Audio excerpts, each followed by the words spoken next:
Certo día aconteceulle a un galego un caso estando a servir ao rei. O rei tiña un cabalo moi bo, un cabalo boísimo, un fermoso cabalo branco que era o máis destro de todo o seu reino. Queríao tan ben e tiña un tan alta estima que xurou de solemnidade que había de pendurar a aquel que lle trouxese a nova de que o cabalo tiña morto. Pois ben, coñécese que un día, mentres pacía nun verde fresquísimo prado de erva, o animal comezou a perder os folgos ata que caeu rendido no chan. De pouco valeron os esforzos do andaluz que naquel momento tiña baixo seus coidados. O cabalo falecera irremediablemente. Como ben se comprenderá, aquel humilde servo do rei, temendo a súa morte, non foi quen de se dirixir a súa maxestade para facerlle saber o que acontecera. Salallando polos camiños, deu cun galego, a quen lle fixo relato daquel suceso.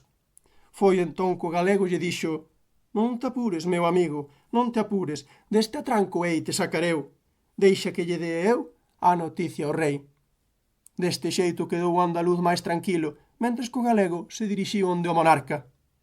Ao chegar ante el, díxolle: «Saiba, súa real maxestade, que o cabalo branco está deitado no prado. Entranlle as moscas pola boca e saenlle por debaixo do rabo». Contestoulle o rei: «Non será entón que está morto?» E dillo o galego: «Ai, eu non lle sei, meu señor, de veterinaria non lle entendo nadiña».